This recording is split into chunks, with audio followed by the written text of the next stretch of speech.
ನಮಸ್ತೆ ವೀಕ್ಷಕರೇ, maths class S J YouTube ಚಾನಲ್ಗೆ ಸ್ವಾಗತ. ನಾನು ನಿಮ್ಮ ಶಿವಯೋಗಿ. ಇಂದಿನಿಂದ ನಾನು ಕ್ಲಾಸ್ 11 ಅಂದರೆ ಫಸ್ಟ್ PUC ಒಂದು ಗಣಿತ ವಿಷಯದ ಅಂದರೆ ಮ್ಯಾಥಮೆಟಿಕ್ಸ್ ಒಂದು ವಿಷಯದ ನಾನು ಕ್ಲಾಸಸನ್ನು ಸ್ಟಾರ್ಟ್ ಮಾಡ್ತಾ ಇದ್ದೀನಿ. ಈ ಕ್ಲಾಸಸ್ ಸ್ಪೆಷಲಿ ಗ್ರಾಮೀಣ ವಿದ್ಯಾರ್ಥಿಗಳಿಗೆ ಕನ್ನಡ ಮಾಧ್ಯಮದಲ್ಲಿ ನಾನು ತಿಳಿಸಲು ಪ್ರಯತ್ನಿಸುತ್ತಿದ್ದೇನೆ.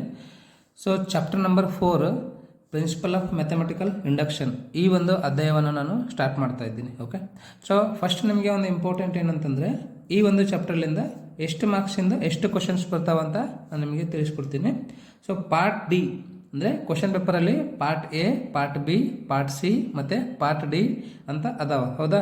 ಸೊ ಪಾರ್ಟ್ ಡಿಯಲ್ಲಿ 5 ಮಾರ್ಕ್ ಒಂದು ಕ್ವಶನ್ ಕಂಪಲ್ಸರಿ ಬಂದೇ ಬರ್ತದೆ ರೀ. ಈ ಚಾಪ್ಟರ್ಲಿ ಟೋಟಲ್ ಎಷ್ಟು ಮಾರ್ಕ್ಸ್ ಬರ್ತಾವ ಅಂತಂದ್ರೆ 5 ಮಾರ್ಕೇ ಬರ್ತಾವ. ಅದು ಒಂದೇ ಕ್ವಶನ್ ಇದಿರ್ತದೆ, ಅಂದರೆ 5 ಮಾರ್ಕ್ದ ಒಂದು ಕ್ವಶನ್ ಫಿಕ್ಸ್. ಮತ್ತು ಪ್ರಶ್ನೆ ಸಂಖ್ಯೆನೂ ಹೇಳ್ತೀನಿ ನಾನು ನಿಮಗೆ. ಕ್ವಶನ್ ನಂಬರ್ ಎಷ್ಟನೇದು ಇದ್ದಿರ್ತದೆ ಅಂತಂದರೆ 41ನೇ ಪ್ರಶ್ನೆ ಇದ್ದಿರ್ತದೆ ರೀ. 41ನೇ ಪ್ರಶ್ನೆ 5 ಅಂಕದ್ದು ಯಾವ ಚಾಪ್ಟರ್ ಇದ್ದಿರ್ತಂದರೆ principle of mathematical induction. So ಹಾಗಾಗಿ ನಾನು ಏನೇನೆಲ್ಲ ತಿಳಿಸ್ಕೊಡ್ತೀರಲ್ಲ ನಿಮಗೆ ಮುಂದೆ ಬರ್ತಕ್ಕಂಥ ದಿನಗಳಲ್ಲಿ ಈ ಒಂದು ಅಧ್ಯಾಯದಿಂದ ಅವೆಲ್ಲವನ್ನು ಪ್ರಾಕ್ಟೀಸ್ ಮಾಡಿರಿ ನೀವು. ನಿಮಗೆ ಕಂಪಲ್ಸರಿ 5 ಮಾರ್ಕಿಗೆ ಒಂದು ಕ್ವಶನ್ ಬಂದೇ ಬರ್ತದೆ. ಮತ್ತು ನಾನು ಅದೇ ರೀತಿಯಿಂದ ನಿಮಗೆ ಹೇಳ್ಕೊಡ್ತೀನಿ ಅಂತಿಲ್ಲಿ ಯಾವ ಇಯರಲ್ಲಿ ಈ ಒಂದು ಪ್ರಶ್ನೆಯನ್ನು ಕೇಳಿದ್ದಾರೆ ಅಂತ. ಸೊ ಈ ಪ್ರಿಯ ವಿದ್ಯಾರ್ಥಿಗಳೇ, ಇಂದಿನ ವಿಡಿಯೋಲ್ಲಿ ಪ್ರಿನ್ಸಿಪಲ್ ಆಫ್ ಮ್ಯಾಥಮೆಟಿಕಲ್ ಇಂಡಕ್ಷನ್ ಏನಂತ ಅದರ ಡೆಫಿನೇಷನ್ ಮತ್ತು ಇದ್ದದ್ದು ಒಂದು ಪ್ರೊಸೀಜರ್ ಏನಿದೆ ಅಂದರೆ ಮೆಥಡ್ ಯಾವ ಥರ ನಾವು ಇದನ್ನು ಬಿಡಿಸ್ಬೇಕು ಕೊಟ್ಟಿರ್ತಕ್ಕಂಥ ಪ್ರಾಬ್ಲಮ್ಸ್ಗಳನ್ನು.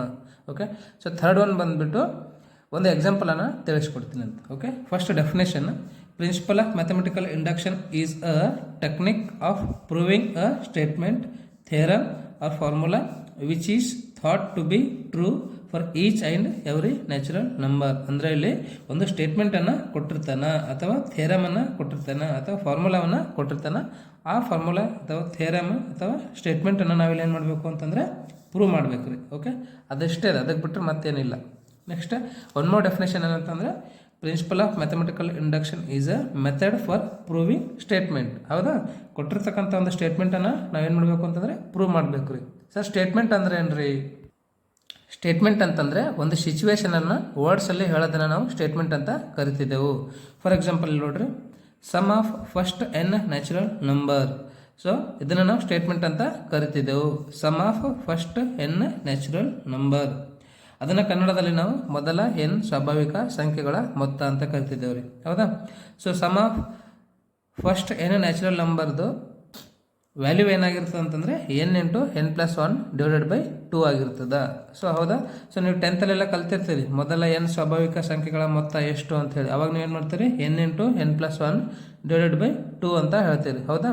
ಸೊ ಇದು ಫಾರ್ಮುಲಾ ಹ್ಯಾಂಗೆ ಬರುತ್ತಾ ಅಂತ ಹೇಳಿಕೆಸಿಂದ್ರೆ ನಾವು ಈ ಒಂದು ಅಧ್ಯಾಯದಲ್ಲಿ ಪ್ರೂವ್ ಮಾಡ್ತಿದ್ದೇವೆ ರೀ, ಅಂದರೆ ಸಾಧಿಸಿ ತೋರಿಸ್ತಿದ್ದೇವೆ. ಸರಿನಾ?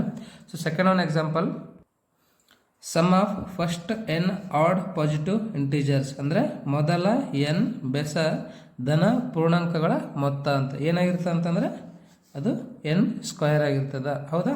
ಸೊ ಇದನ್ನು ನಾನಂತ ಕರಿತೀವಿ ಅಂತಂದರೆ ಒಂದು ಮ್ಯಾಥಮೆಟಿಕಲ್ ಎಕ್ಸ್ಪ್ರೆಷನ್ ಅಂತ ಕರಿತಿದ್ದೆವು. ಇದನ್ನು ಸ್ಟೇಟ್ಮೆಂಟ್ ಅಂತ ಕರಿತಿದ್ದೆವು. ಸರಿನಾ? ಸೊ ಡೆಫಿನೇಷನ್ ಗೊತ್ತಾಯಿತು, ಎಕ್ಸಾಂಪಲ್ ಗೊತ್ತಾಯಿತು. ಇವಾಗ ಮುಂದೆ ಒಂದು ಪ್ರೊಸೀಜರ್ ಏನಿದೆಪ್ಪ ಈ ಒಂದು ಮೆಥಡ್ದು ಅಂತ ನೋಡೋಣ ಅಂತಾರೆ. ವೀಕ್ಷಕರೇ, ಕೊಟ್ಟಿರ್ತಕ್ಕಂಥ ಒಂದು ಸ್ಟೇಟ್ಮೆಂಟ್ ಅಥವಾ ಪ್ರಾಬ್ಲಮ್ ಏನಿದೆ ಅಲ್ಲ ಅದನ್ನು ನಾವು 3 ಸ್ಟೆಪ್ಪಲ್ಲಿ ಬಿಡಿಸ್ಬೇಕು ರೀ. Okay, so suppose there is a given statement. Suppose ಒಂದು ಸ್ಟೇಟ್ಮೆಂಟ್ ನಿಮಗೆ ಕೊಟ್ಟಿದ್ರು ಅಂತಂದರೆ P of n involving the natural number n such that. ಇಲ್ಲಿ ಪಿ ಆಫ್ ಎನ್ ಅನ್ನೋದಲ್ಲ, ಇದು ಪ್ರಿನ್ಸಿಪಲ್ ಆಫ್ ಮ್ಯಾಥಮೆಟಿಕಲ್ ಇಂಡಕ್ಷನ್ದು ಏನೇನದಲ್ಲ ಅಂದರೆ ನ್ಯಾಚುರಲ್ ನಂಬರ್, ಅದರದ್ದು ವ್ಯಾಲ್ಯೂವನ್ನು ನಾವು ಹಾಕಿ ನೋಡಬೇಕಂತ. ಓಕೆನಾ? So first one, prove that P of n is true for n equal to 1. ಅಂದರೆ ಕೊಟ್ಟಿರ್ತಕ್ಕಂಥ ಸ್ಟೇಟ್ಮೆಂಟಲ್ಲಿ ನಾವೇನು ಮಾಡಬೇಕು ಅಂತಂದರೆ ಎನ್ ಈಕ್ವಲ್ ಟು 1 ಹಾಕಬೇಕು ರೀ. ಸರಿನಾ? ಫಾರ್ ಎಕ್ಸಾಂಪಲ್ ನೋಡಿರಿ, ಇವಾಗ ಇದೊಂದು ಕೊಟ್ಟಿದ್ದಾನೆ ಸ್ಟೇಟ್ಮೆಂಟ್. ಹೌದಾ? ಸೊ ಇಲ್ಲಿ ಏನು ಮಾಡಬೇಕು ಅಂದರೆ ಎನ್ ಈಕ್ವಲ್ ಟು 1 ಹಾಕಬೇಕು ಅಷ್ಟೇ. ಸರಿನಾ? ಸೊ ಎನ್ ಈಕ್ವಲ್ ಟು 1 ಹಾಕ್ತಾರೆ ನೋಡ್ರಿ, ಏನಾಗುತ್ತಾ 2 ಇಂಟು 1 ಮೈನಸ್ 1. ಓಕೆನಾ? ಸೊ ಇದ್ರ ವ್ಯಾಲ್ಯೂ ಎಷ್ಟಾಯಿತು? 2 ಇಂಟು 1 2 ಆಯಿತು, ಮೈನಸ್ 1. 2 ಮೈನಸ್ 1 ಅಂದರೆ 1 ಆಯ್ತದೆ. ಹೌದಾ? ಸೊ ಇದು LHS ಅಂದರೆ ಲೆಫ್ಟ್ ಹ್ಯಾಂಡ್ ಸೈಡ್ ತೊಗೊಂಡೆವು. ಇವಾಗ ರೈಟ್ ಹ್ಯಾಂಡ್ ಸೈಡ್ ನೋಡೋಣ. Okay, so right hand side ಏನದ ರೀ, n² ಅದ. ಏನಂದ್ರೆ 1 ಹಾಕ್ರಿ, 1² ಅಂದರೆ ಎಷ್ಟಾಯಿತು? 1 ಆಯಿತು. ಸೊ LHS RHS ಎರಡು ಈಕ್ವಲ್ ಅದಾವಲ್ಲ. ಸೊ ಅದಕ್ಕೆ ನಾವಿಲ್ಲೇನು ಹೇಳ್ತಿದ್ದೆ ಅಂದರೆ prove that P of n is true for n equal to 1. ಇದು ಕೊಟ್ಟಿರ್ತಾನಲ್ಲ, ಇದನ್ನು ನಾವು ಪಿ ಆಫ್ ಎನ್ ಅಂತ ಅನ್ಕೋಬೇಕು. ಮತ್ತು ಇದರಲ್ಲಿ ಎನ್ ಈಕ್ವಲ್ ಟು 1 ಹಾಕಬೇಕು first step. Okay, LHS equal to RHS ಬರಬೇಕು ರೀ. ಸೊ ಅದನ್ನು ನಾವೇನಂತ ಕರಿತೀವಿ ಪ್ರೂವ್ಡ್ ಅಂತ ಕರಿತಿದ್ದೆವು. Prove that P of n is true for n equal to 1. Okay, so ಇದು ಪ್ರೂವ್ ಆಗುತ್ತೆ, ರೈಟ್. ಪ್ರೂವ್ ಆಗಲಿಲ್ಲ ಅಂತಂದರೆ ನೆಕ್ಸ್ಟ್ ಸ್ಟೆಪ್ ಬರೋಂಗಿಲ್ಲ, ಅಂದರೆ ಕೊಟ್ಟಿರ್ತಕ್ಕಂಥ ಸ್ಟೇಟ್ಮೆಂಟು ರಾಂಗ್ ಇದೆ ಅಂತ. ಸೊ ಇದನ್ನು ಬೇಸಿಕ್ ಸ್ಟೆಪ್ ಅಂತ ಕರಿತಿದ್ದೆವು. ಸ್ಟೆಪ್ 2 ಏನಿದೆ ಅಂತ ನೋಡೋಣ. ಸ್ಟೆಪ್ 2 ಏನಪ್ಪ ಅಂತಂದರೆ P of n is true for n equal to K. ಇದು ಭಾಳ ಸಿಂಪಲ್ ಅದ ರೀ. ಎಲ್ಲಿ ಏನಿದ್ದಲ್ಲ, ಏನಿದ್ದಲ್ಲಿ ಏನು ಮಾಡಬೇಕು ಇಲ್ಲಿ ಅಂತಂದರೆ ಕೆ ಹಾಕಬೇಕು. ನಾನು ನಿಮಗೆ ಲೆಕ್ಕ ತಿಳಿಸ್ತೀನಲ್ಲ ಅವಾಗ ಗೊತ್ತಾಗ್ತದೆ. ಏನಿದ್ದಲ್ಲಿ ಕೆ ಹಾಕಬೇಕು ಅಷ್ಟೇ. ಸ್ಟೆಪ್ 2 ಅಂದರೆ ಏನಿದ್ದಲ್ಲಿ ಕೆ ಹಾಕಬೇಕು ಅಷ್ಟೇ ಇಡ್ರಿ ಮಿಕ್ಕಿದ್ದು. ಓಕೆ, ಸ್ಟೆಪ್ 3 ಏನದಲ್ಲ ಇದು ಇಂಪಾರ್ಟೆಂಟ್ ಅದ ರೀ. This is very important. ಏನಂದರೆ need to prove that P of K plus 1 is true for n equal to K plus 1. ಇಲ್ಲಿ ಎಲ್ಲೆಲ್ಲಿ ಏನಿದ್ದಿರ್ತದಲ್ಲ, ಏನಿದ್ದಲ್ಲಿ ಕೆ ಪ್ಲಸ್ 1 ಹಾಕಿಸಿದ್ರೆ ನಾವು L H S equal to R H S ಅನ್ನು prove ಮಾಡಬೇಕು. ಹೌದಾ? So ಇವಾಗ ಒಂದು ಎಕ್ಸಾಂಪಲ್ ತಿಳಿಸ್ತೀನಿ ಅಂತ ನಿಮಗೆ ಗೊತ್ತಾಗುತ್ತೆ, ರೈಟ್. ಸೊ ಒಂದು ಎಕ್ಸಾಂಪಲ್ ನೋಡೋಣ ಅಂತ. The sum of first n odd natural numbers is square of n ಅಂತ. ಓಕೆನಾ? ಸೊ ಇಲ್ಲಿ ಆಡ್ ನ್ಯಾಚುರಲ್ ನಂಬರ್ಸ್ ಅಂತಂದರೆ ಬೆಸ ಸ್ವಾಭಾವಿಕ ಸಂಖ್ಯೆಗಳು ಅಂತ. ಯಾವುದಾವ್ರಿ ಬೆಸ ಸ್ವಾಭಾವಿಕ ಸಂಖ್ಯೆಗಳು? 1, 3, 5, 7 ಅದಾವೆ. ಹೌದಾ? ಸೊ ಇದನ್ನು ನಾವಿಲ್ಲಿ ಮ್ಯಾಥಮೆಟಿಕಲ್ ಎಕ್ಸ್ಪ್ರೆಷನಲ್ಲಿ ಫಸ್ಟ್ ಬರ್ಕೊಳ್ಳೋಣ ಅಂತ್ರಿ. Okay, so P of n equal to 1, 3, 5, 7. Okay, so ಇಲ್ಲ ನಾನು ಯಾಕೆ ಪ್ಲಸ್ ಬರ್ತೀನಿ ಅಂತಂದರೆ ಸಮ್ ಅಂದನ್ರಿ. ಸಮ್ ಅಂದರೆ ಮೊತ್ತ ಅಂತಂದ, ಅಂದರೆ ಕೂಡಿಸ್ಬೇಕು ಅಂತಂದು. Okay, so sum of first n odd natural numbers is square of n ಅಂತ. ಹೌದಾ? So 1, 3, 5, 7 plus dash dash dash 2n minus 1. ಇದು ಏನಾಗಿರ್ತದಪ್ಪ ಅಂತಂದರೆ ಎನ್ ಸ್ಕ್ವೇರ್ ಆಗಿರ್ತಂತ ನಾವು ಪ್ರೂವ್ ಮಾಡಬೇಕು. ಹೌದಾ? ಸೊ ಇವಾಗ ನಾವು ಇಲ್ಲಿ ಏನು ಮಾಡಬೇಕು ಅಂತಂದರೆ ನೀವು ಇಲ್ಲಿ ಬರೀರಿ, we wish to prove that P of n is true for all n belongs to natural number. Okay, for all n belongs to natural numbers ಅಂತಂದರೆ ಇಲ್ಲಿ ನಾವು ಇದು P of n ಎಲ್ಲದಕ್ಕೆ ಸ್ಯಾಟಿಸ್ಫೈ ಆಗ್ತದ ಅಂದರೆ ಎಲ್ಲ ನ್ಯಾಚುರಲ್ ನಂಬರ್ಸಿಗೆ ಸ್ಯಾಟಿಸ್ಫೈ ಆಗ್ತದ ಅಂತ prove ಮಾಡಬೇಕು. ಹೌದಾ? ಸೊ ನಾನು ನಿಮಗೆ ಇವಾಗ ಹೇಳ್ತಿದ್ದೀನಿ ಸ್ಟೆಪ್ 1 ಏನಿದೆ ಅಂತ. ಸ್ಟೆಪ್ 1 ಏನಿದೆ? ಸ್ಟೆಪ್ 1 ನಾವು ಏನು ಮಾಡಬೇಕು ಅಂತಂದರೆ prove that P of 1 is true ಅಂತ ಹೇಳ್ಕೇಸಿಂದ್ರೆ. ಹೌದಾ? ಅಂದರೆ L H S equal to R H S ಅಂತ ಪ್ರೂವ್ ಮಾಡಬೇಕು. ಓಕೆನಾ? ಸೊ ಫಸ್ಟ್ ಇವಾಗ ನಾವಿಲ್ಲಿ ಎನ್ ಈಕ್ವಲ್ ಟು 1 ಹಾಕೋಣ ಅಂತಾರೆ. ಹೌದಾ? So that is you can write here, that is n equal to 1. ಎಲ್ಲಿ ಹಾಕಬೇಕು ಅಂತಂದರೆ ಈ ಒಂದು ಎಕ್ಸ್ಪ್ರೆಷನಲ್ಲಿ ಹಾಕೋಣ ಅಂತಾರೆ. Okay, so P of 1 equal to so ಇಲ್ಲಿ ಎನ್ ಈಕ್ವಲ್ ಟು 1 ಹಾಕ್ದಂದ್ರೆ ಮೊದಲನೇ ಟರ್ಮ್ ಬರ್ತದೆ, ತಲೆಯಲ್ಲಿ ಇಟ್ಕೊಳ್ರಿ. ಓಕೆ, ಫಸ್ಟ್ ಟರ್ಮನ್ನೇ ಬರ್ಕೊಳ್ರಿ 1. ಓಕೆ, ಇದು ಎಲ್ ಎಚ್ ಎಸ್, ರೈಟ್. ಇವಾಗ ಆರ್ ಎಚ್ ಎಸ್ ನೋಡೋಣ ಅಂತಾರೆ. ಆರ್ ಎಚ್ ಎಸ್ ಏನದ ಇಲ್ಲಿ ಎನ್ ಸ್ಕ್ವೇರ್ ಇದಲ್ಲ, R H S N square ಇದೆ. ಸೊ ಇಲ್ಲಿ ಏನಿದೆಲ್ಲ ಎಷ್ಟು ಹಾಕಬೇಕು ರೀ? ಏನಿದಲ್ಲಿ 1 ಹಾಕಬೇಕು. 1 ಸ್ಕ್ವೇರ್ ಸಮನಾಗಿದೆ 1. ಸೊ ಆರ್ ಎಚ್ ಎಸ್ ಎಷ್ಟು ಬಂತು? 1 ಬಂತು. ಹೌದಾ? ಎಲ್ ಎಚ್ ಎಸ್ನ ಒಂದಿದೆನಾ, ಆರ್ ಎಚ್ ಎಸ್ನ ಒಂದಿದೆನಾ? ಹೌದಲ್ರಿ? So you can write here L H S equal to R H S. ಹೌದಾ? ಸೊ ಇಲ್ಲಿ ಏನಾಯ್ತು ಅಂತಂದರೆ ನಾವು P equal to P of 1 is true ಅಂತ ಪ್ರೂವ್ ಮಾಡಿದೆವು. ಹೌದಾ? ಸೆಕೆಂಡ್ ಸ್ಟೆಪ್ 2 ನೋಡಿರಿ. ಸ್ಟೆಪ್ 2 ಭಾಳ ಈಜಿ ಇದೆ. ಓಕೆ, ಏನದಪ್ಪ ಅಂತಂದರೆ prove that P of K is true. Okay, for n equal to K. ಹೌದಾ? ಏನಿದ್ದಲ್ಲಿ ಏನು ಹಾಕಬೇಕು ಅಂತಂದರೆ ಕೆ ಹಾಕಬೇಕು ಅಷ್ಟೇ. ಕೊಟ್ಟಿರ್ತಕ್ಕಂಥ ಸ್ಟೇಟ್ಮೆಂಟನ್ನು ಬರ್ಕೊಳ್ರಿ. ಪಿ ಆಫ್ ಎನ್ ಅಂದರೆ ಕೆ ಹಾಕ್ರಿ. ಏನದ ರೀ? 1 + 3 + 5. ಓಕೆ, ಸೊ ಆನ್ ಪ್ಲಸ್ 2 ಏನಂದರೆ ಕೆ ಹಾಕಬೇಕು -1 ಅಷ್ಟೇ. ಸೆಕೆಂಡ್ ಸ್ಟೆಪ್ಪಲ್ಲಿ ಏನಿದ್ದಲ್ಲಿ ಕೆ ಹಾಕಬೇಕು. ಓಕೆ, ಸೊ ಏನಂದರೆ ಕೆ ಇದೆ ಸ್ಕ್ವೇರ್. ಹೌದಾ? ಇದನ್ನು ನಾವು ಸ್ಟೆಪ್ 2 ಅಂತ ಕರಿತಿದ್ದೆವು. ಹೌದಲ್ರಿ? ಸೆಕೆಂಡ್ ಸ್ಟೆಪ್ ಅದ. ಓಕೆ, ಸೊ ಇದನ್ನು ಬೇಸಿಕ್ ಸ್ಟೆಪ್ ಅಂತ ಕರೆದೆ ನಾವು. ಇದನ್ನು ಏನಂತ ಕರಿತಿದ್ದೆವು? Basic step, right. ಸೊ ಇದನ್ನು ಇಂಡಕ್ಟಿವ್ ಸ್ಟೆಪ್ ಅಂತ ಕರಿತಿದ್ದೇವೆ ರೀ, inductive step. Okay, so next step 3 ನೋಡೋಣ ಅಂತ. This is very important. Step 3 ಅನ್ನೋದಲ್ಲ, ಇದು ಭಾಳ ಇಂಪಾರ್ಟೆಂಟ್ ಅದ ರೀ. So you can write here, we need to prove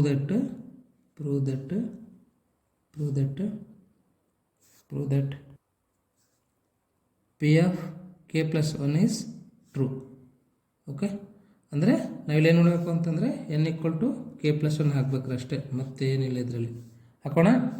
so P ಕೆದಲ್ಲಿ ಕೆ ಪ್ಲಸ್ 1 ಹಾಕ್ರಿ, ಎನ್ ಇದ್ದಲ್ಲಿ ಅಥವಾ ಕೆದಲ್ಲಿ ಕೆ ಪ್ಲಸ್ 1 ಹಾಕ್ರಿ.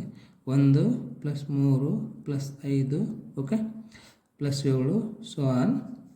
ಫಸ್ಟ್ ಇಲ್ಲಿ ಏನು ಮಾಡ್ಬೇಕು ನೀವು ಅಂತಂದರೆ ಇಲ್ಲಿ ನಾವು n or you can take K ದಲ್ಲಿ ಒಂದು ಹೆಚ್ಚಿಗೆ ಮಾಡಾಕತ್ತೀವಿ ರೀ, K+1 ಮಾಡಾಕತ್ತೀವಿ ಹೌದಲ್ಲ ರೀ. ದಲ್ಲಿ ಒಂದು ಹೆಚ್ಚಿಗೆ ಮಾಡಾಕತ್ತೀವಿ. ಫಸ್ಟ್ ಇದು ಕೊಟ್ಟಿರ್ತಕ್ಕಂಥ ಟರ್ಮನ್ನು ಇಲ್ಲೇ ಬರೋಣ ಅಂತ್ರಿ 2k - 1 ಸರಿನಾ. ಸೊ ಮುಂದೆ ಏನು ಮಾಡ್ಬೇಕು ಇವಾಗ ಅಂತಂದರೆ ಇದಕ್ಕೆ ಒಂದು ಆ್ಯಡನ್ನು ಮಾಡಬೇಕು ನಾವು. 2k ಅಂದರೆ ಇಲ್ಲಿ ಮಾಡಬೇಕು +1 ಮಾಡಬೇಕು ಅಷ್ಟೇ okay -1. This is very important. ಇದು ಭಾಳ ಇಂಪಾರ್ಟೆಂಟ್ ಇದ್ದಿದ್ದು ಸ್ಟೆಪ್ ಅದ ನೋಡಿರಿ. ಇನ್ನೊಂದು ಟೈಮ್ ಹೇಳ್ತೀನಿ, ಕೊಟ್ಟಿರ್ತಕ್ಕಂಥದ್ದನ್ನು ಒಂದು ಟೈಮ್ ಬರೀರಿ, ಆಮೇಲೆ ಇದನ್ನು ಇಲ್ಲಿ ಬರೀರಿ. ಯಾಕಂತಂದರೆ ನಾವು ಫಸ್ಟ್ ಕೆ ಟರ್ಮನ್ನು ಬರ್ಕೋಬೇಕು, ಆಮೇಲೆ 1ಅನ್ನು ಆ್ಯಡ್ ಮಾಡಬೇಕು. ಇನ್ ಪ್ಲೇಸ್ ಆಫ್ ಕೆ ಏನು ಮಾಡಾಕತ್ತೀವಿ K+1 ಮಾಡಾಕತ್ತೀವಿ, ಅದು ನೆಕ್ಸ್ಟಲ್ಲಿ ಬರೀಬೇಕು ಓಕೆ. ಫಸ್ಟ್ ಇದನ್ನು ಬರೀರಿ ಪ್ಲಸ್ ಕೆ ಇದಲ್ಲಿ ಏನು ಮಾಡಬೇಕು K+1ಅನ್ನು ಹಾಕಬೇಕು okay. So which equal to RHS ಏನದ ರೀ, ಈ ಕಡೆ k² ಅದ. ಕೆ ಇದಲ್ಲಿ ಎಷ್ಟು ಹಾಕ್ಲಿಕ್ಕತ್ತಿದ್ದೇವೆ ನಾವು K+1 ಹಾಕ್ಲಿಕ್ಕತ್ತಿದ್ದೇವೆ, ಕೆ ಅಥವಾ K okay, K+1 whole square ಸರಿನಾ. So next P of K+1 equal to ಇದಿಷ್ಟು ತೊಗೊಳ್ರಿ ಓಕೆ, ಇದು ಇಷ್ಟು ತೊಗೊಳ್ರಿ. ಇದಿಷ್ಟು ಏನದಪ್ಪ ಅಂತಂದರೆ ಸ್ಟೆಪ್ 2ದಾಗ ಇದ್ದಿದೆ ಅದ ರೀ. ಏನದ ಸ್ಟೆಪ್ 2ದಾಗ 1 + 3 + 5 + k ಹೌದಾ right. So you can write here by using step 2 ಅಂತ ಬರೀರಿ ಹೌದಾ. ಬೈ ಯೂಸಿಂಗ್ ಸ್ಟೆಪ್ 2 ಇದೆದಲ್ಲ ಸ್ಟೆಪ್ 2. ಸೊ ಇದಿಷ್ಟು ಜಾಗದಾಗ ನಾವು ಏನು ಬರಿಬೋದು ಅಂದರೆ K² ಅಂತ ಬರಿಬೋದು. ಇದಿಷ್ಟು ಜಾಗದಾಗ K² ಅಂತ ಬರೀಲಿ, K² + 2 × K+1 - 1 ಹೌದಾ ರೈಟ್.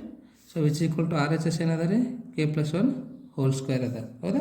ಇದು RHS ಅದ ನೋಡಿರಿ. ಇದನ್ನು ಅಷ್ಟೇ ಹೇಳ್ರಿ. ಫಸ್ಟ್ ಇವಾಗ LHS ಅಷ್ಟೇ ತೊಗೊಳ್ಳೋಣ ಅಂತ. ಫಸ್ಟ್ ನೀವು can write here K² 2 × K 2k plus into plus plus 2 × 1 2 -1 ಬರೀರಿ ಹೌದಾ. ಸೊ ಇದನ್ನು ಸಿಂಪ್ಲಿಫೈ ಮಾಡೋಣ. K² + 2k + 2 - 1 ಅಂದರೆ +1 ಆಗ್ತದೆ ಹೌದಲ್ಲ ರೀ. ಸೊ ಇದಾದ ನಂತರ ಇದ್ರದ್ದು ನಾವು ಅಪವರ್ತನಗಳನ್ನು ಕಂಡುಹಿಡೋಣ ಅಂತ್ರಿ ರೈಟ್. ಇದೇನಪ್ಪ ಅಂತಂದರೆ P of K+1 equal to ಹೌದಾ. ಇದ್ರದ್ದು ಅಪವರ್ತನ ಕಂಡುಹಿಡೋಣ ಇಲ್ಲಿ K² + 2k + 1 right. ಫ್ಯಾಕ್ಟರ್ಸನ್ನು find out ಮಾಡಬೇಕು ರೀ. 1 ಗುಣಿಲೆ 1 ಅಂದರೆ ಎಷ್ಟಾಯಿತು 1 ಆಗ್ತದೆ, ಅಂದರೆ K² ಮತ್ತು ಕಾನ್ಸ್ಟೆಂಟ್ 1 × 1 ಅಂದರೆ 1. 1 ಅನ್ನೋದು ಬರಿಬೋದು ನಾವು 1 × 1 ಅಂತ ಬರಿಬೋದು ಹೌದಾ. K² + k + k + 1 ಅಂತ ಬರಿಬೋದು ಹೌದಲ್ರಿ. K + k ಅಂದರೆ 2k ಆಗುತ್ತೆ. 1 × 1 ಅಂದರೆ 1 ಆಗುತ್ತೆ. ಇವರಲ್ಲಿ ಏನು ಕಾಮನ್ ಅದ ರೀ, K ಕಾಮನ್ ಅದ, K+1 ಓಕೆ. ಇವರಲ್ಲಿ ಏನು ಕಾಮನ್ ಅದ, ಏನಿಲ್ಲ ಅಂದರೆ 1 ಇರುತ್ತೆ, K+1 plus into plus plus. ಏನು ಕಾಮನ್ ಇದೆ ರೀ ಮತ್ತೆ ಇವರಲ್ಲಿ K+1 ಕಾಮನ್ ಇದೆ. ಏನು ಉಳಿತದೆ ಇಲ್ಲಿ K ಉಳಿತದೆ, ಇಲ್ಲೇನು ಉಳಿತದೆ +1 ಉಳಿತದೆ ಹೌದಲ್ರಿ. ಸೊ ಇದರ ಅರ್ಥ ಏನಂತಂದರೆ K² + 2k + 1 ಅಂದರೆ K+1 × K+1 ಅಂತ ಬರಿಬಹುದು. ಬರೀಲಿ K+1 × K+1 ಹೌದಾ. ಸೊ K+1 ಎಷ್ಟು ಟೈಮ್ ಅದಾವೆ ರೀ 2 ಟೈಮ್ಸ್ ಅದ. ಅದನ್ನು ನಾವು K+1 ಹೋಲ್ ಸ್ಕ್ವೇರ್ ಅಂತ ಬರಿಬಹುದು. ಇದೇನದ ರೀ LHS ಅದ ಹೌದಲ್ರಿ. So LHS equal to RHS ಅದನ right. So you can write here therefore LHS equal to RHS ಹೌದಾ. ಲೆಫ್ಟ್ ಹ್ಯಾಂಡ್ ಸೈಡ್ ಇದ್ದಿದ್ದು ರೈಟ್ ಹ್ಯಾಂಡ್ ಸೈಡ್ ಇದ್ದಿದ್ದಕ್ಕೆ ಈಕ್ವಲ್ ಆಯಿತು. ಅವಾಗ ನೀವು ಒಂದು ಲೈನನ್ನು ಬರಿಬೇಕು ರೀ ಲಾಸ್ಟ್ ಸೆಂಟೆನ್ಸಲ್ಲಿ. Therefore P of K+1 is also true whenever P of K is true ಅಂತ ಹೌದಾ. So P of K+1 be ಏನಿದಿರ್ತಂದರೆ ಟ್ರೂ ಆಗ್ತದೆ ಯಾವಾಗ P of K is true ಇದ್ದಾಗ. So last you can write here hence by principle mathematical induction P of n is true for all n belongs to n. ಅಂದರೆ n ಏನಾಗಿರ್ತಾವ natural number ಆಗಿದ್ದಾಗ P+1 B ಏನಾಗಲಿಕ್ಕತ್ತದ ಇಲ್ಲಿ ಅಂತಂದರೆ true ಆಗ್ತದ ಹೌದಲ್ರಿ right. So ಪ್ರಿಯ ವಿದ್ಯಾರ್ಥಿಗಳೇ, ನಿಮಗೆ ಇಷ್ಟ ಆಗಿದೆ ಅಂತ ಮತ್ತು ಅರ್ಥ ಆಗಿದೆ ಅಂತ ಅಂದ್ಕೊತೀನಿ. ಸೊ ಇದೇ ಥರ ಮುಂದೆ ನಾನು ಅಪ್ಲೋಡ್ ಮಾಡ್ತಕ್ಕಂಥ ವಿಡಿಯೋಗಳನ್ನು ನೋಡಿರಿ ಮತ್ತು ನಿಮ್ಮ ಫ್ರೆಂಡ್ಸಿಗೂ ಸಹ ಶೇರ್ ಮಾಡಿರಿ. Thank you.